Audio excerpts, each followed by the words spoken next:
সারা বাংলাদেশ থেকে শিল্পকলা একাডেমির শাখায় উপস্থিত থেকে যারা অংশ নিয়েছেন এবং যারা বাংলাদেশ শিল্পকলা একাডেমির এই সেমিনার কক্ষে উপস্থিত হয়েছেন, তাদের সবাইকে আমি এই কোর্স পরিচালক মঈনুদ্দিন খালেদ শুভেচ্ছা জানাচ্ছি। আমাদের আজকে আবারও মিট দ্য আর্টিস্ট, যেটা আমরা বলি, বাংলা করেছি শিল্পীর সঙ্গে শিল্পালাপ। তো আজকে উপস্থিত হয়েছেন কনক চাপা চাকমা। শুভেচ্ছা সবাইকে। ধন্যবাদ জানাচ্ছি মঈনুদ্দিন খালেদ ভাইকে আজকে আমাকে এখানে আমন্ত্রণ করার জন্যে, আর শিল্পকলা একাডেমিকেও ধন্যবাদ এই আয়োজনের জন্য। আর সুজন, তোমাকে অনেক ধন্যবাদ, তুমি এত সুন্দরভাবে সমন্বয় করো, যোগাযোগ করো আমাদের সঙ্গে, তোমাকে আন্তরিক ধন্যবাদ জানাচ্ছি। আর আমি সত্যি আজকে আনন্দিত যে তোমাদের মাঝে উপস্থিত হতে পেরে। তুমি করেই বলি সবাইকে, এত ছোট তোমরা, যে খুবই ভালো লাগছে। ম্যাডাম কিন্তু আমারও হচ্ছে শিক্ষাগুরু, আমি ওনার স্টুডেন্ট। তো খুবই ভালো লাগছে যে তোমাদের মতো তরুণ উদ্যমী ছেলে মেয়েদের সঙ্গে একসঙ্গে বসতে পারছি, গল্প করব অনেক আমরা আজকে। হয়তো কোনো ফর্মাল কথাবার্তা দরকার নেই। আমি মনে করি যে এটা গল্পের ছলে আমরা অনেক আন্তরিকভাবে কথা বলতে পারি, তাই না? অনেক কিছু আমরা শেয়ার করতে পারি। শুধু যে আমার গল্প বা আমার কথা শুনবে তা না, তোমাদের কাছ থেকেও কিন্তু অনেক কিছু নেওয়ার আছে, যেহেতু তোমরা তো তরুণ প্রজন্ম। কারণ তরুণদের কাছ থেকেও কিন্তু অনেক কিছু নেওয়ার আছে, তোমাদের কাছ থেকে তারুণ্য ধার নেওয়ার আছে, যেহেতু আমাদের তো অনেক বয়স হয়ে যাচ্ছে এখন দিন দিন। তো সেই হিসাবে তোমাদের কাছ থেকেও কিন্তু অনেক এনার্জি নেওয়া, তারুণ্য নেওয়া, সেটাও কিন্তু আমাদের জন্য একটা বড় একটা ব্যাপার। তো যাই হোক, শুরু করে এভাবেই যে আমি জন্মগ্রহণ করেছি রাঙামাটিতে এবং 1963 সালে, আর 1978 সালে আমি ম্যাট্রিক পাস করেছি। সেই সময়ে চারুকলায় ভর্তি হতে হতো, এটা আগে ছিল চারু ও কারুকলা কলেজ, ওখানে ভর্তি হতে হতো মেট্রিক পাস করে, ইন্টারমিডিয়েট করে আসা যেত না। তো আমি 16 বছর বয়সে এসেছিলাম চারুকলায়। তো প্রথম ঢাকায় আসা, আগে চট্টগ্রাম পর্যন্ত আসা হতো। ওটা আমরা বলতাম যে আমাদের আদিবাসীদের একটা বেড়ানোর জায়গা, শহরে যাওয়া আমাদের জন্য একটা বড় ব্যাপার ছিল যে আমরা শহরে যাচ্ছি, সেটা হচ্ছে চট্টগ্রাম। তো ঢাকা পর্যন্ত আসা হয়নি। অনেক কম্পিটিশনে আমি জয়েন করেছি থেকে, রাঙামাটি থেকেই, কিন্তু সেটা কিন্তু সশরীরে আমার আসা হয়নি। আমি ছবি পাঠিয়ে দিতাম, পুরস্কারও পেয়েছি, পুরস্কারও চলে যেত, কিন্তু আসা হয়নি আর কি আমার। তো আমি ম্যাট্রিক করার পরেই আমি এই চারু কারুকলা কলেজে চলে আসি। আসার পরে এখানে ভর্তি হই এবং দীর্ঘ আমার 7 থেকে 10 বছর এখানে কেটেছে। ফর্মালি আমি 7 বছরে আমার মাস্টার্স কমপ্লিট করে বের হয়ে যাওয়ার কথা, কিন্তু ওই সেশন জটের জন্য তখন আরও 3টা বছর আমার বেশি লাগে। সেটা ওই সেশন জট, তারপর হচ্ছে অনেক ভার্সিটিরও তখন অলরেডি কিন্তু ভার্সিটিতে চলে গেছে আমাদের চারু কারো ফ্যাকাল্টি হয়ে গেছে। ওই সময়টাতে একটু দেরি হয়েছে আর কি, তখন আরও 2 বছর পরে তারপর আমি ওখান থেকে বের হয়েছি। তো আমার জন্য ভালো হয়েছে যে যেই অনার্স যে 4 বছর করার পরে একটা দীর্ঘ সময় পেয়েছিলাম, যে এক্সপেরিমেন্টাল কাজের সুযোগটা একটু অনেক সময় পাওয়াতে আমার জন্য খুব ভালো হয়েছিল। যে আমি নিজেকে অনেক চড়াই উতরাইয়ের মধ্যে দিয়ে এবং অনেক ভাঙচুরের মধ্যে দিয়ে গিয়ে আমি তখন নিজেকে হয়তো বা একটা জায়গা নিয়ে যাওয়ার বা একটা স্টাইলে নিজেকে প্রতিষ্ঠিত করার চেষ্টাটাই আমি মনোনিবেশ করতে পেরেছিলাম। যে ওই সময়টা আমাদের যেটা অনার্স পাস করার পরে প্রত্যেকটা ছেলে মেয়ের হয়তো বা একটা অনুসন্ধিৎসু মন থাকে, জিজ্ঞাসা থাকে যে আমি কোন স্টাইলে কাজ করব। প্রত্যেকটা শিল্পীর পরিচিতি দরকার, সবাই পরিচয় হতে চায় নিজের একটা স্টাইল নিয়ে। তো ওই সময়টা কিন্তু একটা ভীষণ টানাপোড়েনের মধ্যে যায় শিল্পীদের। আমি জানি না অন্যদের কেমন, আমার খুবই কষ্ট হয়েছিল যে আমার কোনো স্টাইল আমি করতে পারছিলাম না, আমি কি করব। হয়তো স্টুডেন্ট লাইফে আমার তখন জড়জীবন থেকে শুরু করে স্কেচ, ন্যাচার সব কিছু আমাকে করতে হয়েছে। তো তার মধ্যে দিয়ে যখন আমি ছুটিতে রাঙামাটি চলে যেতাম বা বান্দরবন যেতাম, আমার পাশাপাশির যে শহরগুলো আছে, তো ওখানে কিন্তু অনেক গাছপালা, পাহাড়ের ছবি, নদী, নৌকো, লেকের ছবি অনেক করা হয়েছে। তারপর আমাদের আদিবাসীদের অনেক পোর্ট্রেট করেছি। তারপর অনেক ফিগার ওয়ার্ক স্টাডি হয়েছিল এগুলো, কিন্তু ওইগুলো তো সব স্টাডি ওয়ার্কই, তো ওইটা তো অ্যাকচুয়ালি মানে ওই নিজস্ব স্টাইলে তো আর ফেলা যায় না। তো ওইটার পরে কিন্তু যে সময়টা মাস্টার্সে ক্লাস আমাদের নেওয়া হয়, যেটা 2 বছর থাকে, ওটা তো একটু বেশি সময় পেয়েছিলাম যে সেশন জটের জন্য, এটা ভালোই হয়েছিল। তো ওই সময়টায় তখন কাজ করতে করতে মনে হয়েছিল যে হ্যাঁ, এই সময়টাতেই আমি কাজে লাগাবো যে নিজের একটা স্টাইল যাতে আমি তৈরি করতে পারি। ওই তখন আমাকে সবচেয়ে বেশি মানে কি বলবো, সহযোগিতা হোক বা সাপোর্ট হোক, একটা আলোর দিশারি হিসেবে আমাকে সাহায্য করেছিলেন পল গগিন। আমি যখন ওনার ছবি লাইব্রেরিতে, আমাদের চারুকলা লাইব্রেরিতে যখন দেখলাম, তখন আমি খুবই মুগ্ধ হয়ে গিয়েছিলাম। তখন মনে হচ্ছিল যেন তো এরকমভাবে আমি কাজ করতে পারি, কারণ তাহিতি দ্বীপে গিয়ে যে আদিবাসীদের নিয়ে কিন্তু পল গগা কাজ করেছিল, এবং ওখানে গিয়েই উনি বসতি স্থাপন করেছেন, ওখানে বিয়ে করেছেন এবং সারা জীবন ওখানেই উনি কাটিয়েছেন। ওই জীবনকে ঘিরেই তার সমস্ত ছবি, যেটা প্যারিস থেকে শুরু করে আমেরিকায় বহু বহু মিউজিয়ামে আছে এখনও, তার অপূর্ব সৃষ্টি এখনও পর্যন্ত জীবন্তই মনে হয় এগুলো দেখলে। তো ওনার কাজ দেখার পরে আমি সত্যি ইন্সপায়ার্ড হয়েছিলাম। আমার মনে হয়েছিল যেন এটা যেন আমার জন্যই বোধহয় এই এতগুলো ছবি, এত কাজ যেন আমার জন্য একটা দ্বার উন্মুক্ত করে দিল। আমার কাছে এত ভালো লেগেছিল। তারপর প্রথম 5টি বছর কিন্তু আমি সম্পূর্ণভাবে আমি পল গগার অনুসারী ছিলাম, এবং আমার কাজের মধ্যে প্রচণ্ডভাবে তার ইনফ্লুয়েন্স ছিল। তো আমি এটা অপকটে স্বীকার করি, এবং আমি অনেক কৃতজ্ঞ যে আমাকে এই পথ দেখানোর জন্য, আমার স্টাইলটা তৈরি করার জন্য ওনার মানে কাজ আমাকে অনেক উৎসাহ দিয়েছে, অনুপ্রেরণা জুগিয়েছে। আমি মনে করি যে আমাকে একটি মানে রাস্তা তৈরি করে দেওয়ার জন্য এই ছবিগুলো অনেক বড় একটা ভূমিকা ছিল। তারপর যখন আমি লুভে গিয়ে ওনার ছবি দেখি, মানে সামনাসামনি যখন দেখি, তখন তো একদম আমার এত মানে আমি ইমোশনাল হয়ে পড়েছিলাম যে আমি বুঝতে পারছিলাম যে এটা কি আমি স্বপ্ন দেখছি না আমি সত্যি সত্যি মানে এই মিউজিয়ামে এসে ছবিগুলো দেখতে পাচ্ছি, যে এত জীবন্ত কিছু ছবি। তো ওগুলো দেখার পরও সাংঘাতিক ভালো লেগেছিল। তারপরে আস্তে আস্তে আমি 4-5 বছর পরে সেই রেশটা কাটিয়ে, সেই প্রভাবটা কাটিয়ে, তারপর আমি আমার মনে হয় যে একটা নিজস্ব স্টাইল আমি তৈরি করতে পেরেছি। তারপর ধাপে ধাপে এগিয়ে যাওয়া, কাজ করে যাওয়া, সেই থেকে যে জার্নিটা শুরু হলো এখন পর্যন্ত এই জার্নি চলছে। তো আমি বলবো যে আমার কাজে, আমি তো যেহেতু আদিবাসীদের চাকমা জনগোষ্ঠীর মধ্যে আমার জন্ম, তো ছোটোবেলায় আমি অনেক সুন্দর পরিবেশ আমি দেখেছি। নীল আকাশ দেখেছি, নীল হ্রদ দেখেছি, যেটা লেক বলি আমরা, কর্ণফুলী লেক।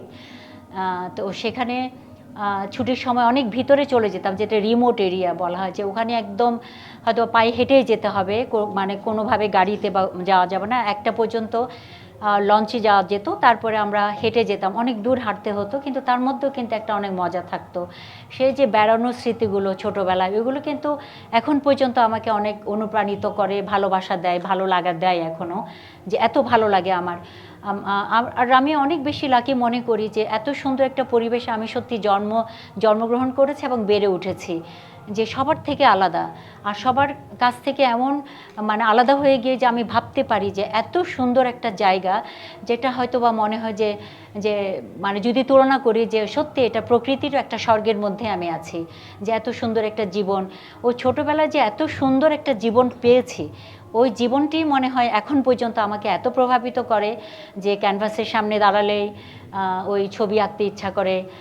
শুধু আমার আদিবাসী চাকমা গোত্রের না, আমি যেখানে জন্মগ্রহণ করেছি সেটা না, আমার মনে হয় যে চাকমা বাদ দিয়েও যে আরও যে আমাদের 49টি আদিবাসী রয়ে গেছে, এটা হলো সরকারি তথ্য মতে 50টি আদিবাসী বাংলাদেশে, কিন্তু আসলে তারপরেও কিন্তু প্রায় 74-75টির মতো আছে।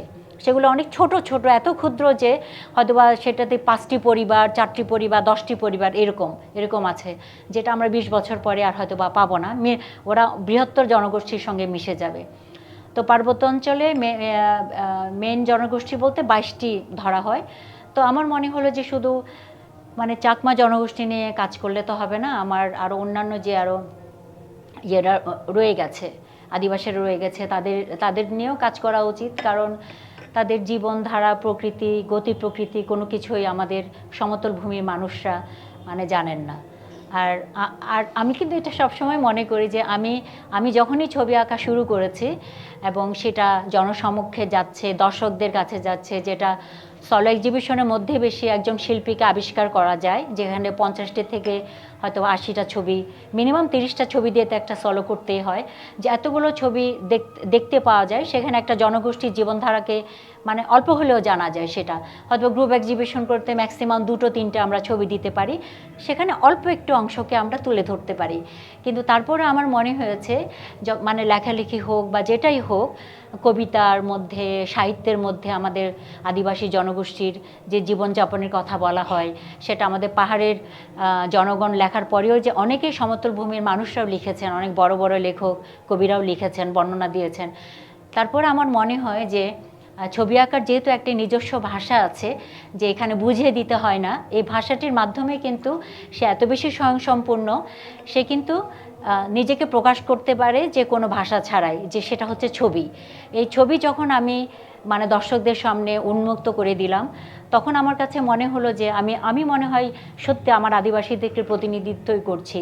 কারণ আগে যেমন একটা নেগেটিভই বলবো, যে অন্যরকম একটা ধারণা ছিল আদিবাসী জনগোষ্ঠীর জন্য, যে তাদের খাওয়া দাওয়া, পোশাক আশাক নিয়ে একটা হয়তোবা কি বলবো, খুব বেশি ভালো একটা মনোভাব মানে মূলক এরকম আমি দেখিনি ছোটোবেলায়। যেটা আমি পড়েছি বা বড় হওয়ার পরেও যেটা দেখেছি, আদিবাসী বা নৃগোষ্ঠী বলতে যেসব ধারণা সমতলবাসীদের মধ্যে ছিল, তখন তো উপজাতিই বলা হতো। উপজাতি বললে একটা কেমন অন্য চোখে দেখা হতো, নিচুভাবে দেখা হতো, যেটা আমি চারুকলায় ভর্তি হওয়ার পরেও কিন্তু আমি এটা দেখেছি। যে আমাকে অনেকে জিজ্ঞেস করেছে যে এটা হয়তো এসেছেন আমার আগেও 2-1জন এসেছেন, তারপরেও তো সংখ্যায় কম। একটা ক্লাসে তো আমাদের সময়ে 60 স্টুডেন্ট থাকতো, 10 জন হচ্ছে মেয়ে, 50 জন হচ্ছে ছেলে। তো এত ছেলে মেয়ের মধ্যে আমরা সবাই তো আসলে গ্রাম থেকে আসি, শহর থেকে বা কতজনই আসে, প্রত্যন্ত অঞ্চল থেকে অনেক ছেলে মেয়েরা আসে। তখন একসঙ্গে আমরা একটা ক্লাসে যখন পড়তে বসে, তখন অনেকেই প্রশ্ন করে যে তোমরা কি আসলে অন্যরকম করে থাকো, যে আমরা তো বইয়ে পড়াশোনা করেছি, দেখেছি তোমাদের জীবনধারা সম্পর্কে আমাদের থেকে অনেক বেশি আলাদা। যে অনেকে আবার জিজ্ঞেসও করে যে তোমরা নাকি সাপ খাও, ব্যাঙ খাও, এ ধরনের অনেক রকমের কথাবার্তা এসেছিলো তখন। তখন তো অবশ্যই আমি অনেক ছোটোই ছিলাম, তখন আমার কাছে ভালো লাগতো না। আর কেমন করে উত্তরটা দিব আমি জুৎসইভাবে, ওটাও কিন্তু তখন আমার মানে কি বলবো, আমার জ্ঞানের মধ্যে ছিল না যে আমি একটা উত্তর দিয়ে দেই বা একটা সুন্দর উত্তর দিয়ে দিই। তখন হয়তো বা ওরকম কোনো বুদ্ধিও ছিল না। তো মোটামুটি একটা উত্তর হয়তো বা দিতে পেরেছিলাম, যে এটা আমাদের আদিবাসীরাও সবাই যে সমান সমতলবাসীদের মতোই একই অধিকার রাখে আমাদের বাংলাদেশে, মানে সেটা বুঝতে হবে। আর আমাদের পরস্পরকে বুঝতে হলে কিন্তু আমাদের মধ্যে ফ্রেন্ডশিপ থাকতে হবে, না হলে কিন্তু একে অপরকে আমরা কখনোই জানবো না। কারণ একে অপরের প্রতি যদি সহমর্মিতা না থাকে, তাহলে কিন্তু আমরা কখনো একসঙ্গে আমরা বসবাসও করতে পারবো না, আমরা একসঙ্গে ক্লাসও আমরা করতে পারবো না। তো আস্তে আস্তে যাদের একটু নেতিবাচক ছিল, মনোভাব ছিল, এটা আস্তে আস্তে থিতি আসলো, বা তারপরে মেলামেশার ফলে তারাও অনেক একটা কালচার সম্পর্কে জানলো। তো এভাবে কিন্তু আস্তে আস্তে দেখলাম যে সব কিছুই মানে লাইট হয়ে যায়।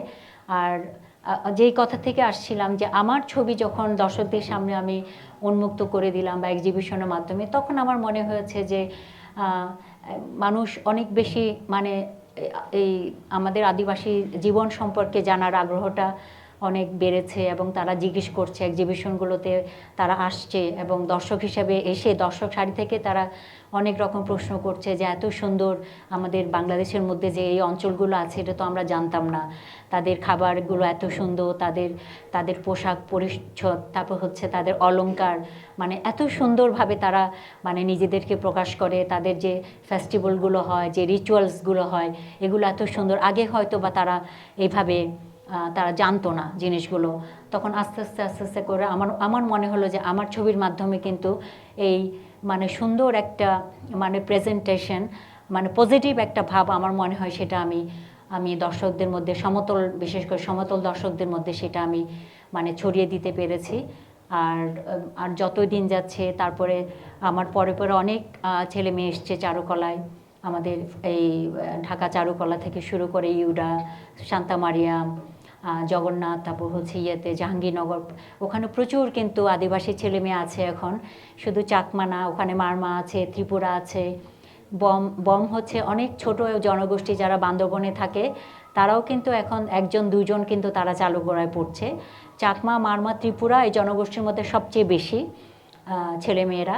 হাজং জনগোষ্ঠীর থেকে প্রথম এসছে, মণিপুরি থেকে এসছে, এখন গারো থেকে আছে কয়েকজন, তারপর সাঁওতাল থেকেই বোধহয় এখনও আসেনি, মানে ওরাও থেকেও আসেনি। উত্তরবঙ্গ থেকে এখন কমই পাচ্ছি আমরা ছেলে মেয়ে। আমার মনে হয় হয়তো বা কিছু দিনের মধ্যে বা কিছু বছরের মধ্যে আমরা তাদেরকেও পেয়ে যাব, কারণ এটা মানে যত বেশি আলোচনার মধ্যে চলে আসছে, যত বেশি আরও বেশি ছড়িয়ে যাচ্ছে এই মানে আমাদের চারুকলাটা, চারুশিল্পটা, আমার মনে হয় তত বেশি আরও ছেলেমেয়েরা অনেক উৎসাহ নিয়ে চলে আসছে আর কি এখানে পড়াশোনা করার জন্য। আর আর যে বলছিলাম যে জীবন মানে নিয়ে কাজ করছে, যে জীবনের সঙ্গে আমি অনেক ওতপ্রোতভাবে জড়িত, তো আমি যখন ক্যানভাসের সামনে দাঁড়াই তখন আমার মনে হয় যে আমাকে বলে দিতে হয় না যে আজকে আমি কোন সাবজেক্টটা কাজ করব, বা আগে থেকে আমার কোনো লেআউট আছে কি না যে এই সাবজেক্টটা ধরে আমি কাজ করতে চাই, আমি কিভাবে এটা করব, বা এই ফিগারগুলোকে কিভাবে কম্পোজ করব। আমি কিন্তু কখনো এটা আগে থেকে কোনো সিদ্ধান্ত নিয়ে বা লেআউট করে কিন্তু আমি কখনো আমার ক্যানভাসের সামনে দাঁড়াইনি। সবসময় আমি আমার ক্যানভাসের সামনে দাঁড়িয়েই কিন্তু আমি সরাসরি আমার কাজে চলে গেছি, যেটা আমার এমনিই চলে আসে, রং মানে যেখানে ড্রয়িং চলে আসে, রং চলে আসে, টেক্সচার্সগুলো চলে আসে, তারপর সেটা কাজ করতে করতে হয়তো বা একটা রূপ নেয়, কিছুদিন পরে বা কিছু সময়ের পরে একটা রূপ নেয়। তো এইভাবে কাজ করতে করতে আমার এই মানে জার্নির মধ্যে দিয়ে আমি মানে চলছি এবং অনবরত চলছি। এখন যদি তোমাদের কিছু প্রশ্ন থেকে থাকে বা তোমরা করতে পারো, বা আরও যদি কিছু জানার আগ্রহ থাকে আমার ছেলেবেলার কথা, আমার স্টুডেন্ট লাইফের কথা, তারপর কিভাবে কাজ করলাম, তো প্রশ্ন করতে পারো, আমি চেষ্টা করব উত্তর দিতে। কিছু কাজ দেখাবো? হ্যাঁ, কাজ দেখাতে পারো, আবার এই কাজ দেখেও আমরা আলোচনা করতে পারি কোনো কোনো পেন্টিং ধরে, তার মধ্যে যদি অন্য কোনো প্রশ্ন চলে আসে আরও কিছু, তখন আমরা সেটা আলোচনা করে নিব। এটা কিন্তু একটা লাইফ সাইজ ড্রয়িং, এটা 5 ফিট বাই 6 ফিট। এটা হলো ম্রো একটা মেয়ে, এটা ম্রো একজন মেয়ে, ম্রো জনগোষ্ঠীর একজন মেয়ের ছবি।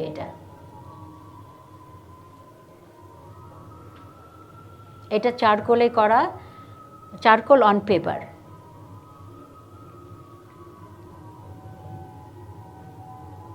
শিরোনামগুলো মনে আছে কি? এটা হলো একজনই, শুধু একজন ম্রো তরুণী,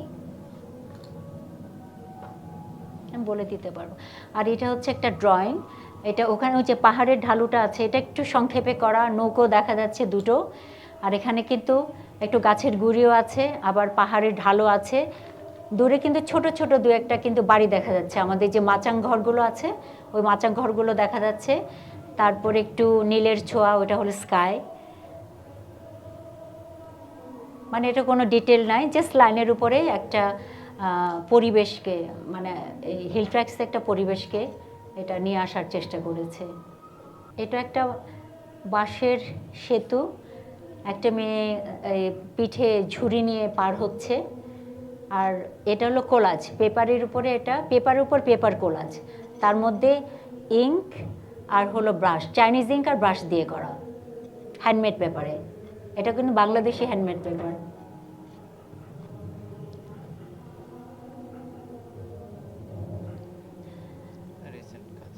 এটা রিসেন্ট কাজ। এটা হলো একজন ম্রো যুবক, সে বাঁশি বাজাচ্ছে, ওটা কিন্তু ফ্লুট, যেটা বাঁশি করছে এটা হলো ওদের ট্র্যাডিশনাল ফ্লুট, বাঁশি। আর পিছনে একটা বড় পাখি এটা, আর সামনে ছোট ছোট অনেকগুলো পাখি। এইটার টাইটেলটা হচ্ছে কলিং, মানে সে এই পাখিগুলোকে আবার ডাকছে, কারণ এইটার পিছনে একটা আছে, ছোট গল্প আছে। যেমন আগে যে আমাদের পাহাড়ে অনেক গাছপালা ছিল, জঙ্গল ছিল, এগুলো কিন্তু এখন মোটামুটি এত ঘন বসতি হওয়ার জন্য অনেক জঙ্গল কিন্তু কাটা পড়ছে পাহাড় থেকে, যার কারণে প্রতি বছর বৃষ্টির সময়, বর্ষার সময় ল্যান্ডস্লাইড হয়। যেহেতু গাছ ধরে রাখে, পাহাড়ের মাটিকে ধরে রাখে, যেহেতু আমরা গাছ কেটে ফেলছি, ওখানে কিন্তু ওই মাটি আর নিজেকে ধরে রাখতে পারছে না। ওই যে প্রচণ্ড ঝড় হলে, বৃষ্টি হলে তখন ল্যান্ডস্লাইড হয়। তো যখন ল্যান্ডস্লাইড হয় তখন গাছ বাড়ি সব কিছু একসঙ্গে পড়ে যায় সেই ঢলে, পাহাড়ি ঢলে। তখন গাছ না থাকলে তো পাখি থাকবে না। তো পাখিরাও কিন্তু আস্তে আস্তে চলে যাচ্ছে হিলট্রাস থেকে। আগে অনেক রকমের পাখি ছিল। আমরা এই যে পিছনে যে একটা বড় পাখি আছে ওটা ঈগল টাইপের, আর আমাদের একটা ওখানে পাখি ছিল, আমরা এটাকে বলতাম একটা বার্গি নামে একটা পাখি ছিল। তো ওই পাখি এখন আমাদের, এটা আমরা স্বপ্ন বলি আর কি, এটা আমরা এখন আর দেখতে পাই না। এটা অনেক বড় জঙ্গল আর হচ্ছে উঁচু পাহাড়ের উপর এই পাখিগুলো থাকে। তো সেটা আমার এখন ইমাজিনেশন, যে এই পাখিগুলোকে এই মোরং যুবক ডাকছে যে তোমরা আবার ফিরে আসো। সে বাঁশির সুরে সুরে ডাকছে যে আমরা এখন প্রকৃতিকে সংরক্ষণ করব, আমরা প্রকৃতিকে বাঁচিয়ে রাখবো, আমরা ধ্বংস করব না। কারণ প্রকৃতি হচ্ছে পৃথিবীকে, সেটাকে ভারসাম্যতা রক্ষা করে। কাজে আমরা পশু পাখি, তারপর প্রকৃতি যেটাই থাকবে আমাদের প্ল্যানেটে সব কিছুকে আমরা রক্ষা করব। কাজে তোমরা যেও না, তোমরা আবার ফিরে আসো। সেটাই হচ্ছে এই মানে ছবিটার মূল বিষয়বস্তু।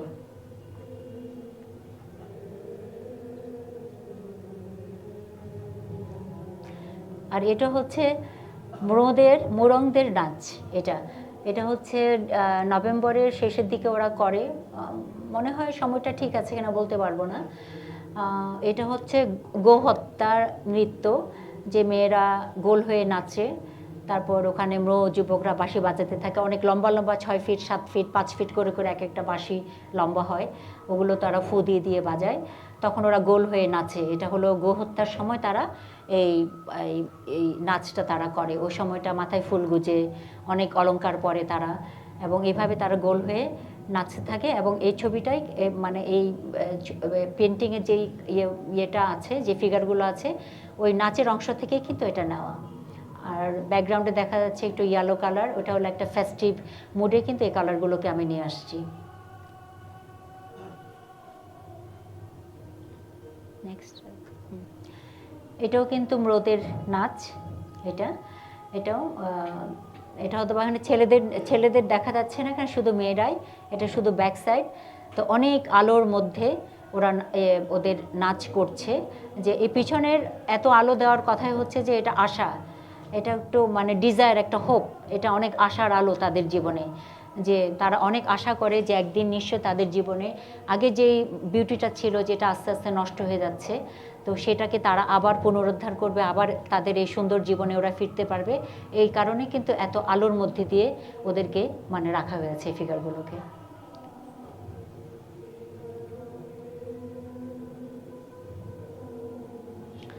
আর এটা হচ্ছে এটা হলো হান্টিং বা হান্টার, আমরা যেটাই বলি।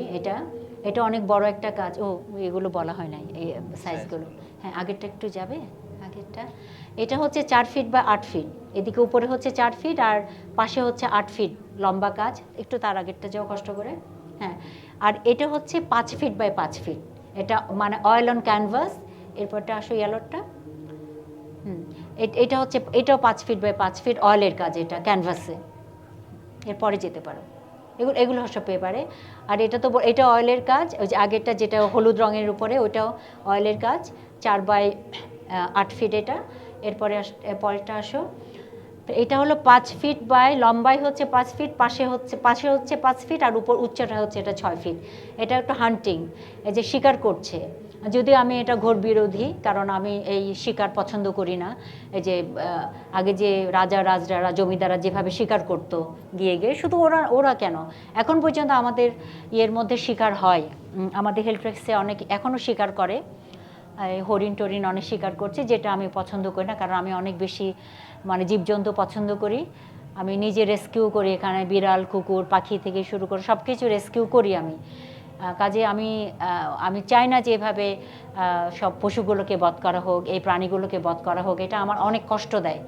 কাজে এটার কিন্তু আমি একদম ঘোর বিরোধী, যে এখানে আমি এই যে একটা কষ্ট পাচ্ছে এই ষাঁড়টা, যে তাকে বধ করা হচ্ছে, এটা একটা সিম্বলিক ওয়ার্ড। তার জন্য ব্যাকগ্রাউন্ডটার কালারটা এত লাল যে তার অ্যাঙ্গারটা তার কষ্টটা, তার ব্লাডটা ওটা কিন্তু পিছনে।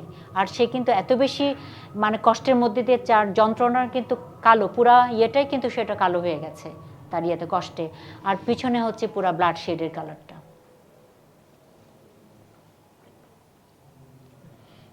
এটাও একটা হান্টিং, সেও মানে শিকার করছে, পেছনের শিকারি, অনেকগুলো তীর ধনুক, তারপরে সামনে সামনে হচ্ছে একটা খুব রাগান্বিত মহিষ, সে হয়তো বা দৌড়াচ্ছে বা পালিয়ে যেতে চাচ্ছে।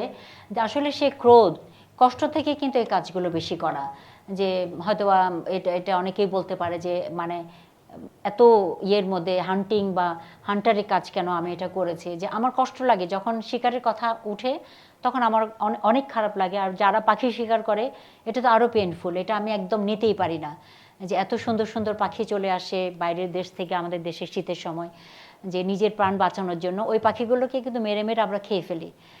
তো অনেক সুন্দর সুন্দর হাঁসও আছে, যেটাকে আমরা আমাদের মানে খাবারের মধ্যে নিয়ে আসছি, যেটা হয়তো অনেক রেয়ার জিনিস আছে, যেটা আমরা মানুষ খেয়ে ফেলছে সব কিছুই, কিন্তু এত সুন্দর জিনিস আমার মনে হয় এটা কিছু কিছু তোলা থাকা উচিত, যে সবগুলোকে প্রাণে মানে মেরে ফেলা না ফেলে যদি আমরা সেগুলোকে সংরক্ষণ করি, তাহলে আমাদের মানে মানে জীববৈচিত্র্য অনেক বেশি রক্ষা পাবে, আমার প্রকৃতির ভারসাম্যটাও বাড়বে। কাজে এখন ওই প্রাণী হত্যার দিকে আর কি কম যাওয়া উচিত মানুষের। আর এটা হচ্ছে আমাদের যে মঙ্ক আছে ভান্তে, যেটা বুদ্ধিজমের যে আমাদের ভিক্ষুরা, যারা, এটা কি অভিজ্ঞতা আছে কারোর, যে এখানে কেউ কি মানে দেখেছো তোমরা যে আমাদের যে বুদ্ধ ধর্মের যে ভিক্ষুরা ওদের ওই যে পাত্র নিয়ে যে তারা ইয়ে করে, তাদের খাবার সংগ্রহ করে, বৌদ্ধ মন্দিরেও তারা এইভাবে ইয়ে করে। এটা হচ্ছে দুজন ভিক্ষুর ছবি, ভান্তে বলি আমরা, ভান্তের ছবি। তারা তারা সকালবেলা বের হয়েছে যে তাদের সকালের যে মানে প্রাতরাশ যেটা নাস্তা বলি আমরা, ওইটাকে সংগ্রহ করার জন্য। এই যে সকালবেলার একটা মৃদু লাইট, তারপর হলুদের আবহ, আর হচ্ছে তাদের তাদের গায়ে সে কমলা লাল, এটা একটু কমলাই হবে, একটু লাল এসছে আর কি এখানে, যে ওটা তারপর চেহারা দেখা যাচ্ছে না, একটু আলো ছায়ার মধ্যে। এই কাজটার সাইজ হচ্ছে 3.5 ফিট বা 4 ফিট। এটা অয়েলের কাজ।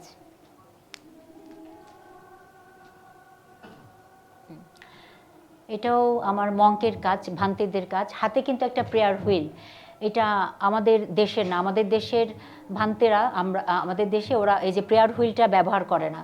এটা হচ্ছে নেপালে, ভুটানে, তারপর হচ্ছে নেপাল, ভুটান, চীন, জাপান, সব জায়গায়, লাওস, সব জায়গায় কিন্তু এইটা ব্যবহার করে। প্রেয়ার হুইলটা ঘুরাতে থাকে আর ওরা একটা মন্ত্র জপে এখানে। ওই যে যেখানে যে ওই যে অনেকেই তো বাঙালিদের মধ্যেও যে অনেক ইয়ে হয় না, মালা জপতে থাকে না, মালা গনে না, এটা কিন্তু ওয়ান কাইন্ড অফ ওরকম, যেটা ঘুরাতে থাকবে, মন্ত্র করবে, ওই পুরা কনসেন্ট্রেশনটা কিন্তু এই প্রেয়ার হুইল বলে এটাকে, এই প্রেয়ার হুইলের মধ্যে কিন্তু চলে যায়। সেটা ঘুরাতে থাকে, তার মনোযোগটা খুব পুরাটাই কিন্তু এখানে চলে আসার জন্য। এটা কিন্তু পুরো ইমেজটা কিন্তু নেপাল থেকে নেওয়া। আমি যখন নেপালে তো অনেকবারই, তোমরাও গেছো, আমারও অনেকবার যাওয়া হয়েছে, ওই প্রেয়ার হুইলটাকেই কিন্তু মেইন আমি হাইলাইট করেছি এখানে। আর এই কাজটা হচ্ছে সাইজ হচ্ছে এটা 4 ফিট বাই 6 ফিট কাজটা, অয়েলের কাজ। বড় কাজগুলো সাধারণত আমি অয়েলেই করি, আর যেটা 4 ফিট থেকে শুরু করে ছোট কাজগুলো আমি অ্যাক্রিলিকে করি। বড় কাজগুলো আমার অয়েলেই বেশি করতে ভাল লাগে, অয়েল কালারে। আর এই কাজটাও অনেক বড়, এটা হচ্ছে 4 বাই 4.5 ফিট। এটা একটু বেশি ছোট হয়ে গেছে, না অসুবিধা নেই, বোধহয় তোলাটা এরকম 4 ফিট বাই 4.5 ফিট। এটা একটা অনেক বড় ঘন্টার ছবি, বেল। এটাও কিন্তু আমার এখান থেকে না, আমি যখন ভুটানে গিয়েছিলাম ওরা অনেক বেল ব্যবহার করে, আর আমাদের দেশে কম। আমাদের বুদ্ধিজমের মধ্যে এই বেলটা আমরা ব্যবহার করি না, আমাদেরটা কিন্তু একদম গোল থালার মতো। এটা হলো একদম রিয়েল বেলটা, এটা খ্রিস্টানরা ওদের ইয়েতে ব্যবহার করে, নিশ্চয়ই গির্জার উপরে দেখেছো তোমরা। আর আসলে এটা হলো কি, বেলটার অর্থটাই হলো যে মানে মানে জাগ্রত করা, নিজের বিবেককে, অন্যকে জাগ্রত করা। কেউ যদি তার মানবিকতার অর্থে যদি সে ঘুমিয়ে থাকে, তার মানবিকতাকে মানে জাগ্রত করা, এই বেলটা, এটা হলো সিম্বল যে তুমি ভালো থাকবে, মানে অপরেরও ভালো করবে। সেই বেলটা যখন আমরা একটা কোনো প্রার্থনা, হিন্দুদের মধ্যেও আছে এটা, যখন আমরা মন্দিরে যাওয়া হয়, আমাদের যে এই প্যাগোডাতে যখন যায় বা হিন্দুরা যখন মন্দিরে যায়, খ্রিস্টানরা যখন তাদের চার্চে যায় এই বেলগুলো থাকে তখন। আর আর সবসময় এটা নিশ্চয়ই খেয়াল করে থাকবে যে হিন্দুরা যখন তাদের মন্দিরে যায় তখন কিন্তু পুজোটা দিয়েই কিন্তু বেলটা ওরা নাড়ে। ইয়েটা হচ্ছে দেবতাকে বলা যে আমি এসেছি, পূজাটা দিয়ে গেলাম, জাস্ট নকিং, মানে ইয়েকে দেবতাকে নক করা, তুমি আমাকে যেটা ব্লেস করবো, আমি যেটা প্রে করবো তোমার কাছে, কিন্তু ওয়ার্শিপটা, পূজাটা আমি দিয়ে গেলাম, তুমি এটাকে গ্রহণ করো, এটার জন্য কিন্তু এটা জাস্ট তাকে নক করা। আর ইয়েতেও ব্যবহার করে এটা নেপালে বা ভুটানে, ওটাও কিন্তু ওরা মনে করে যে এটা যখনই মানে আমরা মিউজিকটা করব, যখন একটু টাচ করব তখন একটা মিউজিক হবে এটা। আর ভুটানে তো আছেই একটা জায়গা, এটা আমি ইয়েতেও দেখেছি, কোরিয়াতেও দেখেছি, অনেক সারি সারি সারি সারি অনেক বেল থাকে, যে যত পারে বেলগুলো কিন্তু নাড়াতে থাকবে, এক একটা করে দৌড়ে দৌড়ে দৌড়ে দৌড়ে নাড়াতে থাকবে যে যত পারে। এটা নেপালেও আছে, বোধার মধ্যে গেলে বোঝা যায় যে এগুলো মানে চারদিকে ঘুরে ঘুরে এটা করা যায়। এটা হলো মানে জাগ্রত করা, নিজেকে জাগ্রত করা। নিজে যদি কোনো কিছুর মানে ঘুমিয়ে থাকে, আমার অনেক ভালো কিছু ঘুমিয়ে থাকে, সেটাকে আমি জাগ্রত করছি ওখানে গিয়ে। এই কনসেপ্ট থেকেই কিন্তু এই পেন্টিং, এগুলো এই বেলের কাজগুলো করা, মানে এটা কিন্তু শুধু একটা বেল না, এটা হলো মানুষের ভিতরে মনুষ্যত্বকে একটা জাগ্রত করার কিন্তু সিম্বল এটা।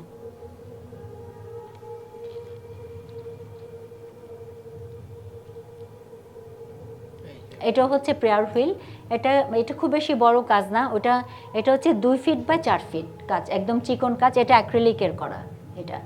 এটা শুধু ওই যে এর আগে একটা দেখেছো, ওটা হলো একজন ভান্তের হাতে হচ্ছে প্রেয়ার হুইলটা ঘুরছে, আর এটা হলো জাস্ট প্রেয়ার হুইলটা সিম্বল হিসাবে এসেছে যে এটা দিয়ে মানে পূজা দেওয়া হবে, এটা দিয়ে মেডিটেশন করা হবে, এটা দিয়ে কনসেন্ট্রেশন করা হবে, যার কারণে কিন্তু এই দুটো প্রেয়ার হুইল এসছে এখানে।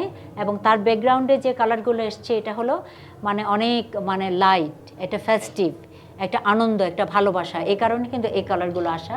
আর যে তার পাশে যে ছোট ছোট সুতাগুলো ঘুরছে ওটা হলো মুভিংটা, মানে মুভমেন্টটাকে জাস্ট একটা মানে ধরা হলো আর কি। আর এটা হচ্ছে যে আমাদের ভান্তেরা যে বোলগুলো ব্যবহার করে, এটাতে ওনারা এই পাত্রটা, এটা হলো খাবারের পাত্র, আমরা এটাকে বলি সাবেক। এটা হলো আমাদের বুদ্ধিজমের মধ্যে যে ভান্তেরা আছেন, ওই ভান্তেরা এখানেই খাবারটা নিয়ে খান, এবং তারা একবারেই কিন্তু এই পাত্রের মধ্যে খাবারটা নেবেন, তারা দ্বিতীয়বার কিন্তু আর নিবে না, একবারেই তারা এখানে অনেকগুলো খাবার সাজানো থাকে, তার পছন্দ মতো সে খাবার নিয়ে নিবে, এবং সে দ্বিতীয়বার কিন্তু সে খাবার আর তুলবে না সে পাত্র থেকে। ওই খাবারটা নেওয়ার পরে এটা বন্ধ করে সে সরে যাবে, সরে গিয়ে তারপর সে তার আহারটা সমাপন করবে ওই একবারই কিন্তু, এবং একটা বেলাতেই হয়তো বা সে খাবে সেটা। তো এটা জাস্ট এটা সিম্বল হিসাবে এসছে। একজন দুজন আমাদের ভান্তে হয়তো বা এখানে এটা রাখা, দুটো পাত্র এখানে রাখা, পিছনে হলো ইয়েলো কালার। এটা কাজটা ছোট কাজ, 2 ফিট বাই 2 ফিট, এটা অ্যাক্রিলিকে করা। যে এটা হলো শুধু ওদেরকে যে মানে খাবারের আগে যখন তাদেরকে ওয়াশ করে জিনিসগুলো রাখা হয়, ওই সময়টাকে কিন্তু এই মোমেন্টটাই ওইটাই।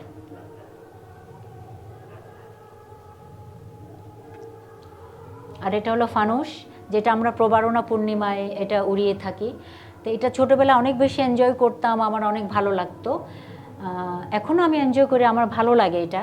কিন্তু শুধু খারাপ লাগে যেটা হচ্ছে যখন আমরা ফানুসটা উড়াই, তখন এই যে সুতাটা থাকে ভিতরে, একটা সুতা বা দড়ি থাকে, ওইটাতে কিন্তু জড়িয়ে অনেক পাখি মারা যায়, অনেক পাখির মৃত্যু হয় কিন্তু এই পূর্ণিমাটার সময়। এবং ফানুসের ফেস্টিভ্যালটা যখন আসে, স্পেশালি এটা অক্টোবরে হয়, এটা প্রবারণা পূর্ণিমা, এই সময়টায় অনেক পাখি মারা যায়, তো পাখিরা ভয়ও পায়। এটা সেই মানবিকতার গ্রাউন্ড থেকে আমার এটা কষ্ট লাগে, কিন্তু এটা ছোটোবেলা আমি অনেক এনজয় করেছি, যার কারণে ওই স্মৃতি থেকেই কিন্তু এই কাজগুলো করা।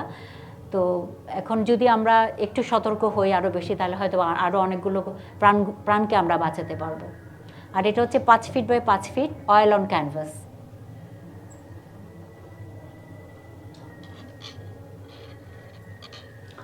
এটা অনেক বড় কাজ, 6 ফিট বাই 7 ফিট। এটা আমার 2018 সালে এই যে আর্ট সামিট হয়, আর্ট সামিটেই আমার একটা পুরা কর্নার ছিল, আমার এখানে 10টা কাজ ছিল, তার মধ্যে এটা সবচেয়ে বড় কাজ, না সবচেয়ে বড়, এরকম বড় বড় 4টা ছিল আমার সেট। তারপরে ছিল 4 feet by 4 feet by 6 feet ছিল আবার অনেকগুলো, এই সাইজের বড় বড় কাজই ছিল 4টা।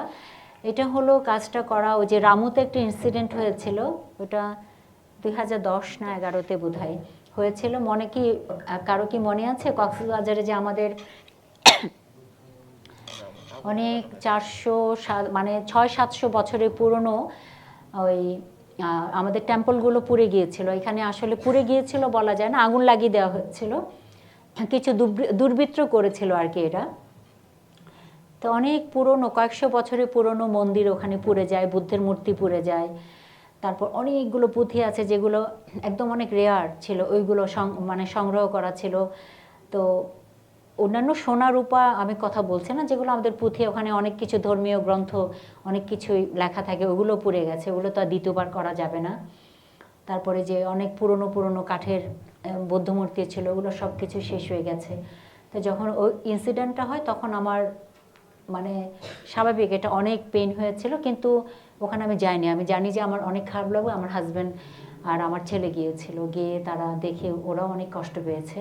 এসে যে বর্ণনা দিয়েছে তারা, যে একটা মানে একটা যন্ত্রণার মধ্যে দিয়ে ওরা ওই কাজটি মানে ফটোগ্রাফি করা, ডকুমেন্টারি করার কাজটি তারা করেছিল। এসে মানে নিয়ে আসার পর আমি দেখেছিলাম কাজগুলো, তখন আমার অনেক খারাপ লেগেছে। ওখান থেকে কিছু ফটোগ্রাফ আমি আবার এখানে ফটোকপি করে এখানে কিন্তু কোলাজ করেছিলাম। এখানে কিন্তু এগুলো কোলাজ, এই যে ক্লোজ আপে দেখাতে কি পারো একটু, ওই যে এগুলো কিছু কোলাজ আছে আমি এখানে দেখতে পাচ্ছি। হ্যাঁ, এগুলো হলো ওই যে আমাদের যে পুঁথিগুলো আছে, ওই পুঁথির ফটোকপি করে এখানে রাখা আছে। আবার হাতের কাজ তো অবশ্যই আছে, পেন্টিংয়ের ড্রয়িংগুলো আছে। তো এখানে সরাসরি কিছু ওই ধ্বংসস্তূপ থেকে পাওয়া কাগজপত্র ওইগুলো করে সংগ্রহ করে এখানে কিন্তু আমি কোলাজ করেছিলাম, যে ওইটা একটা স্মৃতি থাকুক, যে ওই কাজের একটা ওই পুরোটাই যেন এটা একটা মানে ইতিহাস হয়ে থাকে। এই কাজটা ওই থিমের উপরে করা, এটা অনেক বড় একটি কাজ। আমার ওই আর্টসামিতে এটা ছিল, অনেক কাজগুলোর মধ্যে এটা একটি ছিল। আর ওখানে মোটামুটি 4টা কাজে আমি রামুর ইনসিডেন্ট নিয়ে করেছিলাম। এরপরে দাও, ও এটাও রামুর ইনসিডেন্টের কাজ নিয়ে করা। যে বুদ্ধের হেডগুলো দেখেছিলাম যে বডি থেকে হেডগুলো এক পাশে পড়ে আছে, ওই যে কেটে ফেলা হয়েছিল। তো ওগুলো তো মানে লুটোপুটি খাচ্ছিল মাটির মধ্যে পড়ে। তারপরে তার মধ্যেই মঙ্ক আছে একটা এখানে। আর এখানেও কিন্তু ওই বুদ্ধের ছবিগুলো কিন্তু কোলাজ করে করে দেওয়া, এখানে 3-4টা ছবি আছে কোলাজ করে লাগানো হয়েছিল এখানে। এটা অনেক বড় কাজ, 5 ফিট বাই 7 ফিটের কাজটাও, অয়েলের কাজ। এটা ছোট কাজ, এটা 2 ফিট বাই 2 ফিট। এটা হচ্ছে কর্ণফুলী লেক, ওখানে 3টা নৌকা দেখা যাচ্ছে, 3টা বা 4টা নৌকা। তো পিছনে ওই হলুদ রং, তার মধ্যে একটা মাচাংঘর। তো এটা একটা হচ্ছে একদম একদম খুব সোনালি মানে ভোর, এটা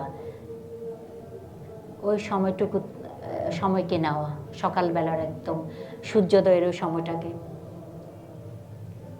এটা অ্যাক্রিলিকে করা, 2 ফিট বাই 2 ফিট, ছোট কাজ এটা।